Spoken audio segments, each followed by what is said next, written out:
this is the Marinac with another episode of Sailor Moon Crystal episode thoughts. This is for the fourth episode of the series, which of course I just finished watching. And this episode very much stays true to the manga, except for two major changes. Like the manga, this gives us a bit of a break from every episode gives us a new Sailor Guardian formula that we've been getting. Instead, it revolves around the three Sailor Guardians that we have, going to investigate a ball to figure out whether or not the Silver Millennium Crystal is there or not, as that's part of their whole mission, is to find that and to find the princess. I think overall this episode, it's pretty good in pretty much giving us that kind of information of, what the mission of Sailor Guardians are and everything. And even though I would really love to have the rest of the Sailor Guardians show up, it's kind of a necessary episode to have that break to kind of go over that, and to also work on developing the romance between Usagi and Mamoru. What I also kind of really like, even though, it was definitely in the manga as well, is at the start where Luna is looking up information for everyone, where we don't only get the Sailor Guardians, but she also has something up for Mamoru, in the fact that, it's not one of those, or isn't like the original anime where no one, for whatever reason, could figure out that he was Tuxedo Mask, where Luna very much knows who he is. It seems like only Usagi really hasn't quite connected the dots yet. But I'm not sure how that plays out. It's been a while. I need to refresh myself on that chapter, but that'll be coming up soon enough anyway.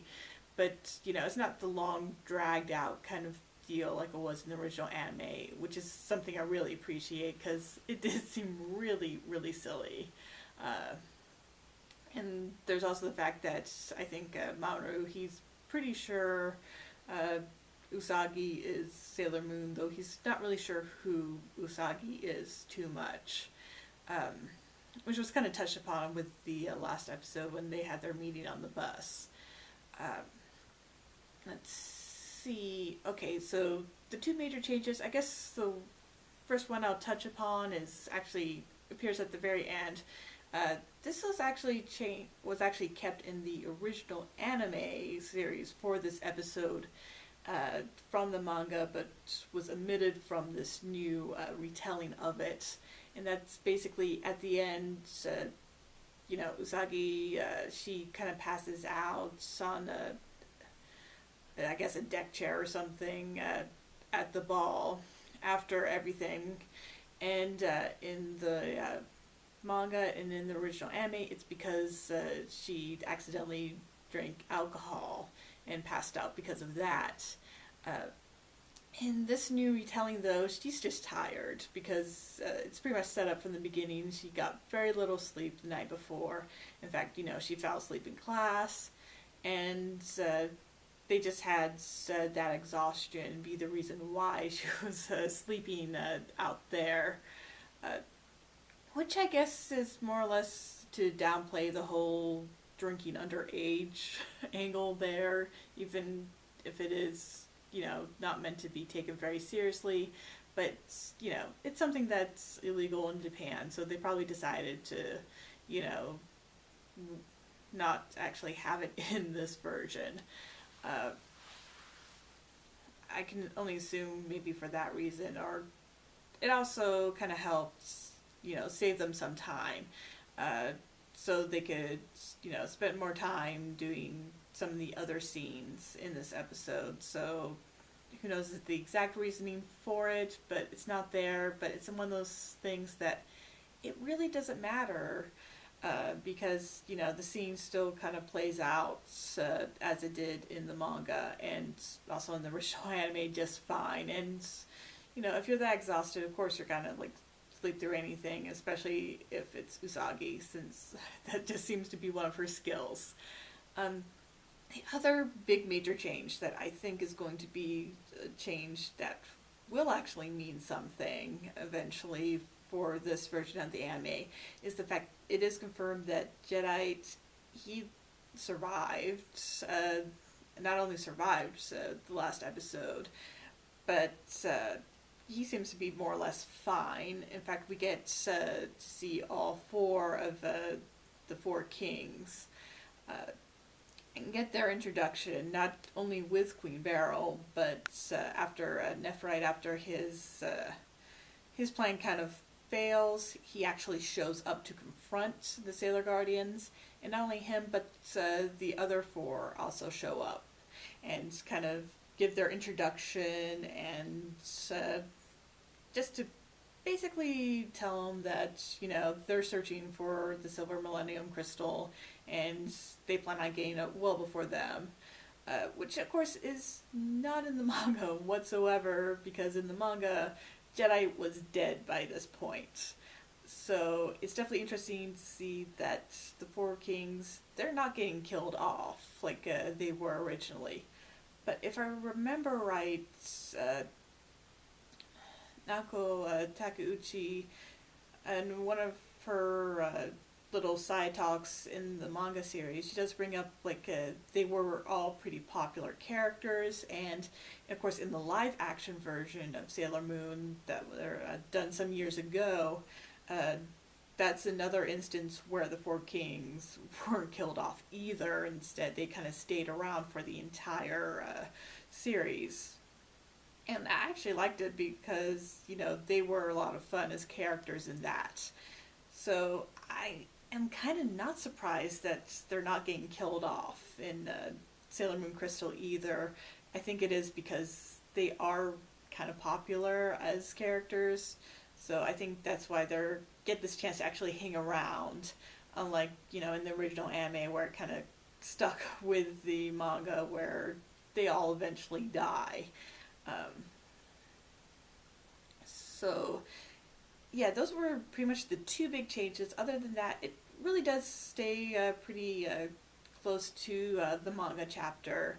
And I think there really wasn't a lot of room to add. I think this was also one of, the longer chapters of the manga series.